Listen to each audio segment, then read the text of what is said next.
आदाब, नमस्कार। मैं यास्मीन और आप देख रहे हैं जी जम्मू कश्मीर लद्दाख। खबरों की शुरुआत करें। आपको बताएं कि बारामूला पुलिस ने गोलदारा दानवास के जंगल में एक खुफिया इत्तला पर कार्रवाई करते हुए दहशतगर्दों के ठिकाने का पर्दाफाश किया है। तलाशी के दौरान एक पिस्टल, मैगजीन, 9 राउंड, एक ग्रेनेड और मेडिकल सामान बरामद हुआ है। पुलिस ने थाना टनमर्ग में मामला दर्ज कर जांच शुरू कर दी है। जिम्मेदार अफसरान का कहना है कि ऐसे ऑपरेशन दहशतगर्दों की जड़ से मिटाने और अमन व अमान बहाल करने के लिए जारी रहेंगे।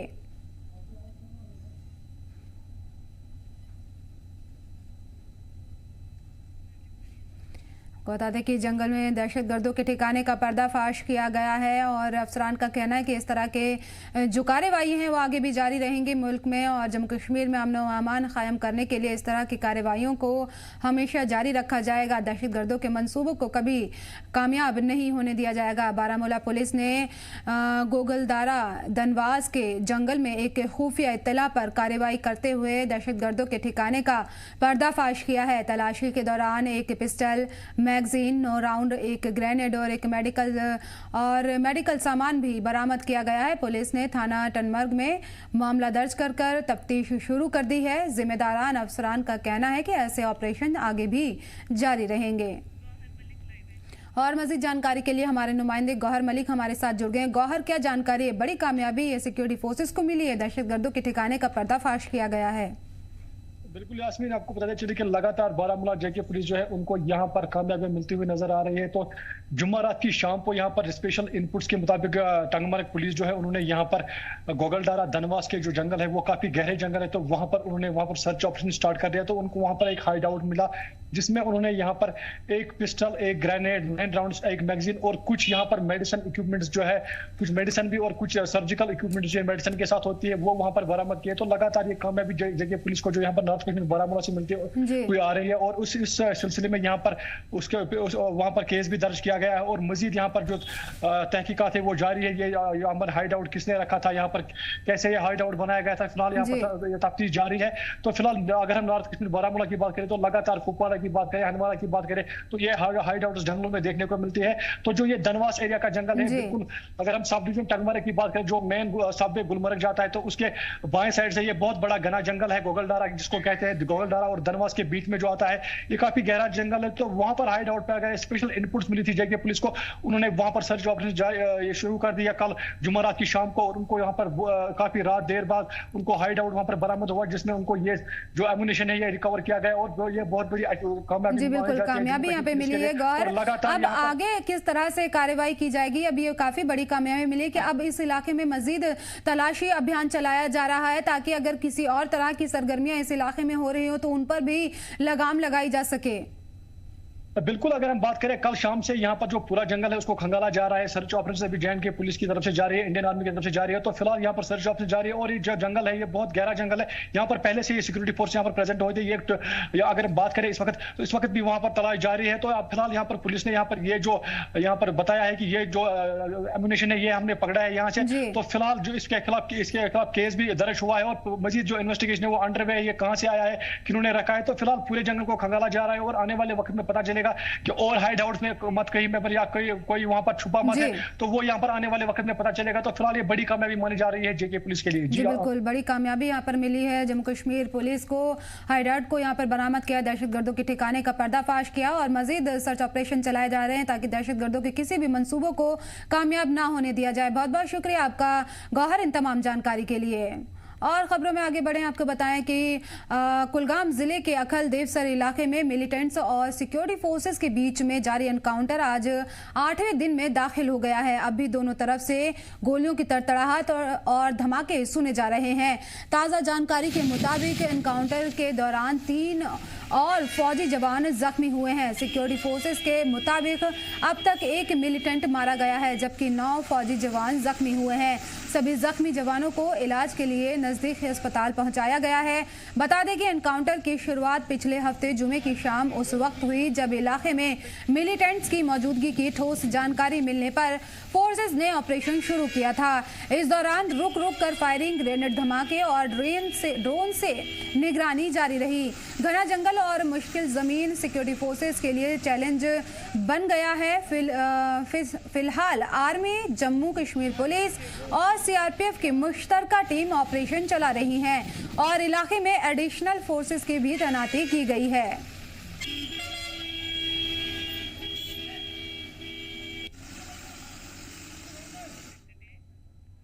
आपको बताएं कि कुलगाम जिले के अखल इलाके में जारी दहशतगर्दी मुखालिफ कार्रवाई के मद्देनजर इंतजामिया ने लोगों के लिए इमरजेंसी नंबर लिस्ट जारी की है। मकामी रहनुमाओं और अफसरान से सीधे मदद पाने के लिए लोगों से अपील की गई है कि किसी भी इमरजेंसी की सूरत में नामजद नोडल अफसरों से फौरन राब्ता करें। इन अफसरान से में देवसर और कुलगाम के पुलिस और सिविल इंतजामिया के जिम्मेदारान शामिल हैं ताकि फौरी मदद और सपोर्ट पहुंचाया जा सके। नोडल अफसरान में DYSP, DR और कुलगाम तहसीलदार देवसर, SHO देवसर, नायब तहसीलदार SI अरशीद अहमद और MHC देवसर के मोबाइल नंबर जारी किए गए हैं। इंतजामिया ने लोगों से सुकून और ताउन बनाए रखने की अपील की है, साथ ही यकीन दिलाया है कि हर जरूरी मदद उनके लिए मौजूद रहेगी। और मजीद जानकारी के लिए हमारे नुमाइंदे फयाज हमारे साथ जुड़ गए हैं। फयाज, क्या जानकारी है? दहशतगर्दाना ये के खिलाफ में, दहशतगर्दों के खिलाफ में लगातार ऑपरेशन यहाँ पर जारी है और अब हेल्पलाइन नंबर भी जारी यहाँ पर किया गया है। जी यास्मीन, आपको बता दूं कि 1 अगस्त के शाम के वक्त ये इनकाउंटर शुरू होता है और आज ये 8वें दिन में दाखिल हो चुका है और इन गने जगह में जो है सिक्योरिटी फोर्सेस की जो तलाशी कार्रवाई है वो जारी है। और आपको बता दें कि ये इस सदी का सबसे लंबा चलने वाला इनकाउंटर अब माना जा रहा है। आपको बता दें कि आज रात भर भी गोलियों का तबादला है वो जारी रहा है और इस जिमन में जो है वहां पे जो मुकामी लोग हैं, खासकर इस इनकाउंटर साइट के यहाँ इस गांव में यहाँ पे इनकाउंटर हो रहा है, वहां पर जितनी भी हामला खवातीन के साथ साथ बुजुर्ग हैं, बीमार हैं, उनको जो है अस्पताल पहले ही मुंतकिल किया गया है या किसी सेफ जगह पे जिला इंतजामिया सिक्योरिटी फोर्स और जम्मू कश्मीर पुलिस की मदद से उनको जो है मुंतकिल किया गया। और आज जो है जिला इंतजामिया ने इन लोगों के लिए यानी जो इस इनकाउंटर साइट के इर्द गिर्द या इस गाँव में रहते हैं उनके लिए जो है हेल्पलाइन भी नंबरात भी शाये किए हैं। अगर किसी को कोई दिक्कत आती है तो वो इन नंबरात पे राब्ता कायम कर सकते हैं। अब मैं आपको बता दूं और अपने नाज़रीन को बता दूं कि DSP DR DPL कुलगाम का नंबर उन्होंने जो है शाये किया है, जिसका नंबर है 9419042364। इनका दूसरा नंबर है 7051510656। साथ ही तहसीलदार दिवसर का नंबर भी शाया हुआ, अगर किसी को कोई इमरजेंसी आती है तो वो इन नंबरात से राब्ता कायम कर सकते हैं। तहसीलदार दिवसर का नंबर है 9797144203। इसके साथ साथ SHO पुलिस स्टेशन देवसर का नंबर भी जो है शाया किया गया है, जो कि कुछ इस तरह से है 9682196481। उसके साथ साथ नायब तहसीलदार देवसर का नंबर जो है वो भी पब्लिश किया गया। अगर किसी को कोई दिक्कत आती है तो वो इनसे भी राब्ता कायम कर सकते हैं। नंबर उनका नंबर जो है वो है 7006743818। उसके साथ साथ SI जो वहां पे है उनका नंबर शाया किया गया, उनका नंबर जो है वो है 7006613287। और इसके साथ साथ जो वहां पे MHC दिवसर मेडिकल हेल्थ के हवाले से अगर बात करें तो वहां पे उनसे भी वो राब्ता कायम कर सकते हैं। उनका नंबर है 9906525978। ये वो नंबरात हैं अगर इन जो इनकाउंटर साइट है इसके इर्द गिर्द जो लोग रहते हैं, अगर किसी तरह की कोई दरपेश उनको आती, कोई मुश्किल आती, कोई इमरजेंसी आती तो वो DSP DR कुलगाम, उसके साथ साथ तहसीलदार, नायब तहसीलदार या मेडिकल हेल्थ महकमे से जो है राब्ता कायम कर सकते हैं और जो नंबरात जी जम्मू कश्मीर लद्दाख के जरिए उन तक जी बिल्कुल, जम्मू कश्मीर के अवाम जो वहाँ के लोग हैं उन लोगों को मदद पहुंचाने के लिए नंबर जारी किए गए हैं और लोगों से अपील की जा रही है कि कोई भी तरह की किसी भी तरह की परेशानी हो तो इन नंबरों पर फौरन मदद मांगी जा सकती है। यहाँ पर फयाज देखा जा रहा है कि 8 दिन हो गए हैं, 8वां दिन है आज इस एनकाउंटर का और दहशतगर्दों को वहाँ पर अभी उनके ऊपर कार्रवाई सख्त की जा रही है और तलाशी भी की जा रही है। पर ऐसी क्या वजह है कि इतना वक्त हो गया है? किस चीज का फायदा उन दहशतगर्दों को मिल रहा है जो अब तक वो छिपने में वहां पर कामयाब हैं?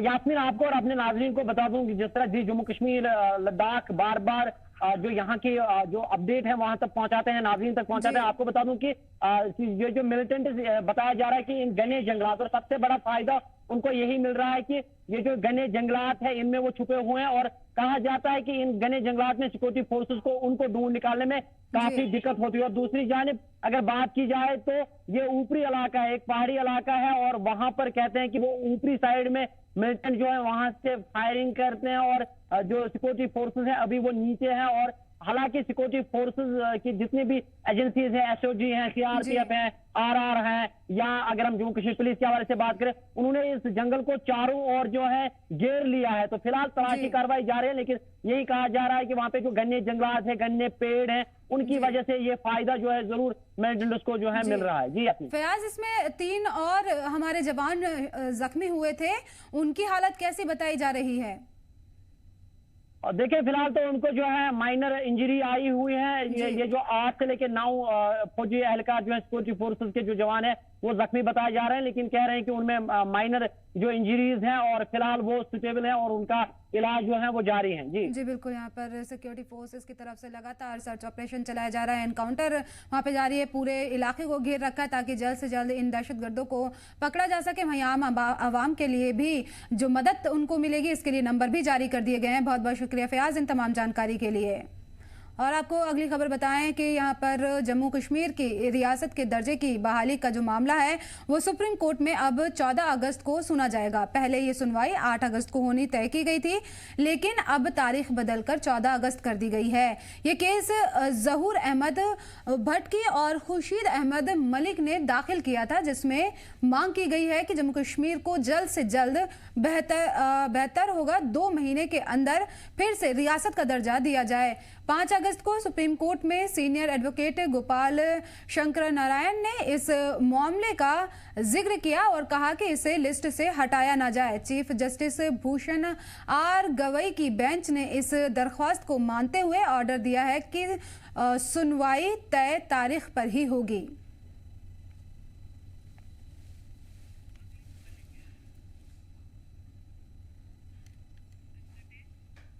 माता वैष्णो देवी के दरबार जाने वाले अकीदतमंदों के लिए एक बड़ी खुशखबरी है। लंबे वक्त से जिस वंदे भारत एक्सप्रेस का इंतजार था वो अब 11 अगस्त से पटरी पर दौड़ेगी।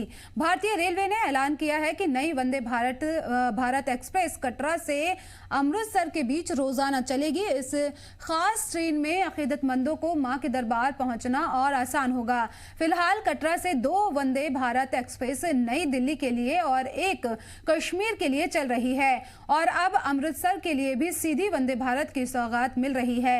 रेलवे का कहना है कि ये तोहफा अकीदतमंदों और सयाहों दोनों के लिए है, ताकि सफर तेज और आरामदेह और यादगार हो।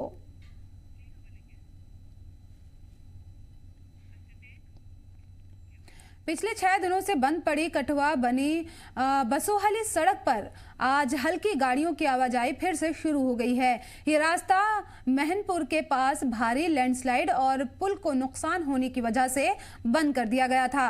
मलबा और टूटे हिस्सों ने सफर को नामुमकिन बना दिया था। मौसम में कुछ सुधार और इंतजामिया की मेहनत के बाद सड़क को आर्जी तौर पर बहाल कर दिया गया है। अब हल्की गाड़ियां गुजर सकती हैं, लेकिन बड़े ट्रकों और भारी गाड़ियों पर रोक बरकरार है।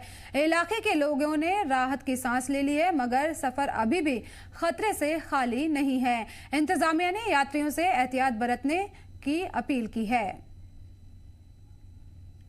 जैसा कि आप जानते हैं कि पूरे जम्मू कश्मीर में और पूरे हिंदुस्तान में, भले हिमाचल हो, उत्तराखंड हो, आपने देखा होगा बहुत ही भारी जो है बारिश हो रही है। और इस भारी बारिश के कारण हिमाचल, उत्तराखंड और काफ़ी सारे हमारे जम्मू कश्मीर के क्षेत्र में भी जो है लैंडस्लाइडिंग हुई है। और हमारा जो पहाड़ी रीजन है, बनी, बसोली, बिलावर, इधर भी काफ़ी लैंडस्लाइडिंग हुई है। 25 साल का लंबा इंतजार हर दफ्तर की चौखट पर ठोकरें, और अब जाकर मिला एक कागज जो न सिर्फ नौकरी का लेटर है बल्कि टूटे हुए दिलों का मरहम भी है। हम बात कर रहे हैं कुपवाड़ा के विलगांव गांव के एजाज अहमद भट्ट की, जिन्हें एलजी मनोज सिन्हा ने दहशतगर्दी से मुतासिर परिवारों को राहत देने के तहत सरकारी नौकरी का तकर्रुरी खत सौंपा है।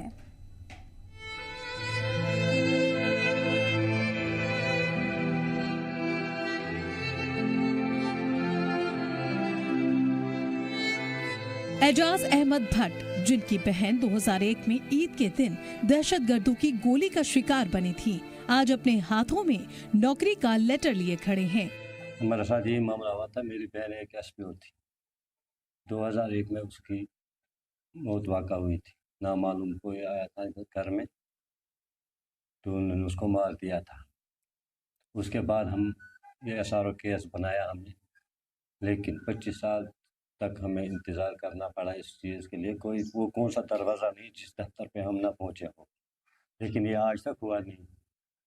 तो मैं उस वक़्त फोर्थ में पढ़ता था, उसकी वजह से फिर मैं भी काम करने लगा कि मैंने भी पढ़ाई नहीं की। उसके बाद मुश्किल से 8वीं तक पढ़ा। आज जैसे LG मनोज साहब ने ऐलान किया 2025 में कि 1 महीने के अंदर अंदर जो भी इस अटैक में कोई मारा गया है उसको मैं इंसाफ नौकरी हर घर में पहुंचा दूंगा 1 महीने के अंदर अंदर। घर में आज एक अजीब सी खामोश खुशी है। तकरीबन 2.5 दशक की जद्दोजहद, बेबसी और गरीबी के बाद अब ये लेटर उनके लिए एक नई शुरुआत है। आज 25 साल पहले 2001 में हमारा बच्ची था मुलाजिम, पुलिस में सर्विस करता था। वो चल बसा नामालूम बंदूकबाजों से। उसके बाद आज 25 साल तक मैं लड़ते रहा और मुझे किसी जगह कोई इंसाफ मिला नहीं। वो कोई ऑफिस या कोई दफ्तर जिस जगह मैं पहुंचा नहीं, जिसका गवर्नर साहब कहते हैं, इसने आज मुझे ये ऑर्डर 25 साल बाद मिला था। हमारे घर में भी आज पहले बार कोई मुलाजिम है जिंदगी में। टाइम पंजाब में मजदूरी करता था। 2001 में 3 जनवरी वो कुपवारा पे SP साहब के साथ सर्विस करता था। वहां से छुट्टी आया घर पे, शाम के 6 बजे घर पहुंचने के साथ में नामालूम 3-4 जने आया था। उन्होंने दरवाजा खिड़काया। उन्होंने हमारी घर वालों को बोलो दरवाजा खोलो। इसने पूछा कौन? बोला कौन है, दरवाजा खोलो। इसने दरवाजा खोला, वो दरवाजे पर ही रह गया था। वो अंदर आया, उन्होंने वो उसको मार के वो चले गया बाहर। वो डेड बॉडी वहीं रह गया था। बाद में घर में कोई नहीं था, ये बच्चे छोटे थे। एजाज को ये नौकरी LG मनोज सिन्हा की उस पहल के तहत मिली है जिसमें दहशतगर्दी से मुतासिर परिवारों को रोजगार देकर उनका हौसला बुलंद किया जा रहा है। इस निस्बत हमें आज गवर्नर साहब ने ऑर्डर दिया और वो मेरे सामने है। ये मुझे LG साहब ने श्रीनगर में कल दिया मेरे को ऑर्डर। तो कितने खुश आप? बहुत खुश हूँ। आज हमारे घर में आज तक कोई भी सरकारी मुलाजिम नहीं था। आज पहली बार मैं इनका बड़ा बेटा हूँ, मुझे आज ये नौकरी मिली है फूड एंड सप्लायर की, गवर्नमेंट जॉब है और आज हमें इंसाफ मिला है यहाँ पे। हमने छोड़ा था, फिर ये काम बोला था अब ये कभी नहीं हो जाएगा। अब हम वही मजदूरी फिर से करने लगे थे। हमारे घर की तरफ कोई दया नहीं देता था, ना कोई महकमा कोई भी इसके तरफ नहीं ध्यान दे रहा था। आज पहली बार मनोज सिन्हा साहब ने हमारे घर में भी चूल्हा जलाया। एक लेटर, एक उम्मीद और एक परिवार की आंखों में सालों बाद दिखती तसल्ली। एजाज की कहानी आज उन सैकड़ों परिवारों के लिए उम्मीद की रोशनी बन सकती है जो अभी भी इंसाफ की राह देख रहे हैं। जी JNK के लद्दाख में आपका खैर मकदम। मैं हूं आपका मेज़बान एजाज मंजर। इस वक्त हम मौजूद हैं सरहदी ज़िला कुपवारा के बिलगाम इलाके में। जिस घर में हम मौजूद हैं उस घर का आज 25 साल के बाद इंसाफ मिला। अगर बात करेंगे इन घर की एक चिराग थी जो तस्लीमा जो इस घर की वाहिद कमाने वाली थी, 2001 में उसको नामालूम बंदूकबाजों ने घर में ही गोली मारकर हला कर दी। इनका साफ तौर कहना है कि 25 साल हमें लगा है कि SRO ढूंढने के लिए। वो कोई भी दरवाज़ा नहीं जो हमने नहीं खटखटाया इंसाफ के, लेकिन आज तक हमें इंसाफ नहीं मिला। तो एक आज इनको इनका जो बेटा है, जो तस्लीमा के जो छोटे भाई है एजाज अहमद, उनको नौकरी मिली है पूरी। ये कह रहे हैं कि 25 साल के बाद हमें किसी ने इंसाफ दिलाया है। शुक्रगुजार है, हमारे पास वो अल्फाज ही नहीं कि हम किस तरह शुक्रगुजार करेंगे अपनी LG साहब को। जी मीडिया के लिए कुपवारा से एजाज मंजर। बारामूला जिले के वारपोरा सोपोर के मंजूर अहमद राथर साल 2000 में दहशतगर्दों के जरिए मारे गए थे और अपने पीछे 3 बेटे और अहलिया को छोड़ गए थे। 25 साल बाद उनके बेटे खुर्शीद अहमद राथर को श्रीनगर में LG मनोज सिन्हा से अपॉइंटमेंट लेटर मिला। इन 25 सालों के दौरान दहशतगर्दों मुतासिर परिवारों को बहुत परेशानी हुई। 25 साल तक उनके मामा ने उनकी देखभाल की। LG ने अपॉइंटमेंट लेटर देकर लेने के बाद में वो बहुत खुश हैं और LG इंतजामिया का शुक्रिया अदा किया। अस्सलाम वालेकुम नाजरीन, आप देख रहे हैं जी जम्मू कश्मीर लद्दाख में आपका मेज़बान गवर मलिक। लगातार लेफ्टिनेंट गवर्नर की तरफ से जो यहाँ पर टेरर विक्टिम्स जो फैमिलीज़ है, उनके जो एनओकेज है, उनके जो किन्स है, उनको लगातार यहाँ पर जो अपॉइंटमेंट लेटर्स दी जा रही है, सरकारी नौकरी दी जा रही है। तो उस सिलसिले में यहाँ पर 5 तारीख को फिर से 158 फैमिलीज़ की जो एनओकेज है, उनके जो किन्स है, उनको यहाँ पर अपॉइंटमेंट लेटर्स थमा दी गई। तो उस हवाले से यहाँ पर आज हम आए हैं नॉर्थ कश्मीर बारामूला के वारपुरा सोपुर गांव में, जहाँ पर मंजूर अहमद रथर नामी एक जम्मू कश्मीर पुलिस में तैनात एसपीओ, जिनकी यहाँ पर 2000 में मौत हुई थी, उनको अपनी जान, कीमती जान जो है वो गंवानी पड़ी। तो उस टाइम उसके 3 बच्चे थे, छोटे छोटे बच्चे थे। तो आज 25 साल के बाद उनके जो परिवार है, उनके जो बच्चे हैं, उनको यहाँ पर अपॉइंटमेंट लेटर दी गई है। तो हमारे साथ मौजूद है उनके बेटे खुर्शीद अहमद रथर, जिनको 25 साल के बाद ये अपॉइंटमेंट लेटर दी गई थी। तो आप देख सकते हैं कि 25 साल जब इनके फादर की जो मौत वाक़ा हुई थी, तो उस टाइम में कितने छोटे होंगे और इन्होंने कितना यहाँ पर स्ट्रगल किया होगा अपनी लाइफ के लिए। तो मज़ीद हम इनके साथ ही बात करेंगे। खुर्शीद साहब, आपका खैर मकदम है हमारे साथ। खुर्शीद साहब, कितने छोटे थे आप जब आपके बाप की डेथ हुई थी, तो जब वो इस दुनिया से चले गए थे? सर उस टाइम में ज़्यादा से ज़्यादा तो 8 साल का ही होगा। 8 साल का। आप? जी सर। और कितने भाई थे? हम 3 भाई थे सर। जो छोटे 2 भाई थे, उन्होंने एडमिशन भी नहीं किया था उस टाइम। तो अब आपको बताते चले कि कितनी मुश्किलात का सामना आपको करना पड़ा इन जिंदगी में? बहुत ज़्यादा स्ट्रगल करना पड़ा सर। तो उस टाइम आपको कुछ रिलीफ मिला था गवर्नमेंट की तरफ से? एक्सग्रेशन रिलीफ मिला सर, 1 लाख रुपए। 1 लाख रुपए। तो फिर आप गए डिपार्टमेंट्स के पास, गए आप गवर्नमेंट के पास। उस टाइम 2000 की अगर हम बात करें, अवामी सरकार भी कुछ देर थी, तो आप गए गवर्नमेंट के पास कि हमें यहाँ पर ऐसा मसला हुआ है, हमें नौकरी चाहिए। हर दरवाज़ा खटखटाया सर, लेकिन कहीं पे इंसाफ नहीं मिला। तो 20 साल आप कहाँ पे थे? यहाँ पर आप अपने घर में थे यहाँ पर 20 साल? मामा के घर में थे। बाद में हमने आप मामा जी के घर में 20 साल रहे? जी सर। तो उन्होंने आपको यहाँ पर अपने घर में रखा? घर में। और आपकी माँ भी थी? भी उन्होंने की। जी सर। तो बाद में जब काफ़ी टाइम अरसे के बाद फिर आदिल साहब ने जो ये कदम उठाया, काफ़ी कोशिश की हमने। फिर मैं जम्मू भी गया, लेकिन उस टाइम में गया था एलजी साहब के वहाँ पे ऑफिस पे, लेकिन उन्होंने काफ़ी ज़्यादा वहाँ पे रेस्पॉन्स दिया। तो फिर अब आपकी यहाँ पर जो आपने अपॉइंटमेंट लेटर ली है, तो आप इसके बारे में क्या कहना चाहते हैं? एलजी सरकार से क्या कहना चाहते हैं आप? उनका शुक्रिया करना चाहते हैं? शुक्रिया क्या सर, उन्होंने फिर से इन घरों में उजाला किया सर। तो अब आपके 3 भाई और हैं? सर। और अब आप बताइए, आपने कुछ नया, अब जब आप छोटे थे उस टाइम, आपने कुछ नया वया मकान बनाया? अभी भी मामा जी के घर में रह रहे हैं, मैं देख रहा हूँ। मकान तो बनाया सर, अभी तो मकान बनाया, अल्लाह का शुक्र हुआ, एहसान है। फिर हमने भी बहुत ज़्यादा मेहनत की, लेकिन इसके पीछे भी रहा। मैं चीफ सेक्रेटरी के पास भी गया था, लेकिन उन्होंने भी रेस्पॉन्स किया था काफ़ी ज़्यादा। बाकी तो जो एडमिनिस्ट्रेशन यहाँ पे थी, जो भी हुकूमत थी, उनकी जानिब से तो कुछ नहीं हुआ था इन सालों में। हर दरवाज़ा खटखटाया काफ़ी ज़्यादा। मैं एलजी साहब का शुक्रिया अदा करना चाहता हूँ। तो आप, अगर हम बात करें, अब आपने 5 तारीख को यहाँ पर अपॉइंटमेंट लेटर आपने कहीं आप ज्वाइन किया है, या किस डिपार्टमेंट में आपको यहाँ पर एंगेज किया गया है? जी सर, मैंने RNB में ज्वाइन किया सर, डिस्ट्रिक्ट बारामूला में सर। जब मेरा बाप मरा, उसके बाद मुझे 1 साल के बाद मुझे एडमिशन किया गया। मेरे मामा ने एडमिशन किया, बड़े मामा ने, जमाल साहब ने। बड़े मामा जी ने? हाँ। तो अपने मामा जी के घर में आप तब से हो? बिल्कुल सर। तो आप, अगर हम बात करें, तो आपकी और भी एक छोटे भाई है, वो क्या करते हैं? वो भी मजदूरी कर रहा है सर अभी। तो कितनी मुश्किलात का सामना करना पड़ा? बहुत मुश्किलात का सामना करना पड़ा। तो अब आपके भाई ने यहाँ पर अपॉइंटमेंट लेटर, जैसे क्या कहना चाहेंगे इसके बारे में? बहुत 25 साल का गैप जो है बहुत होता है। 25 साल के बाद आपके भाई ने अपॉइंटमेंट लेटर, कैसा महसूस कर रहे हैं? उसके हम बहुत शुक्रगुजार हैं सर।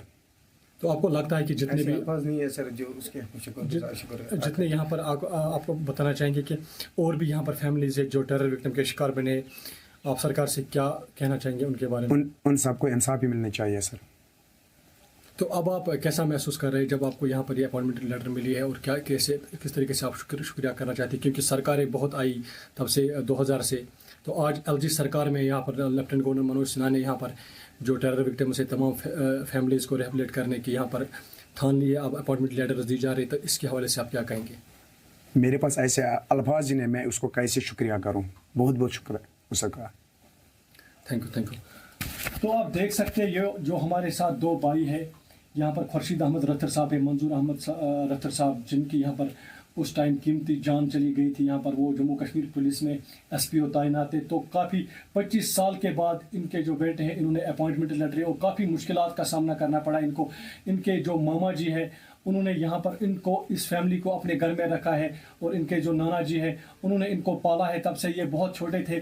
बड़ा बेटा जिसने आज अपॉइंटमेंट लेटर ली है वो तब बता रहे हैं कि 8 साल के थे, और दूसरा जो है उसको 1 साल हुआ था एडमिशन किए हुए, और तीसरा जो वो बिल्कुल छोटा होता उस टाइम। तो काफ़ी स्ट्रगल किया इन्होंने, तो मगर ये इस वक्त LG एडमिनिस्ट्रेशन के बहुत शुक्रगुजार है कि इनको अब यहाँ पर एक सरकारी नौकरी मिली है। और यहाँ के हालांकि ये सरकारी नौकरी जो इनके बाप के जो दर्द को है वो ये कम नहीं कर सकती है, मगर कहीं ना कहीं दुनिया को यहाँ पर लंगर चलाने के लिए इनको जो ये नौकरी मिली है शायद कहीं न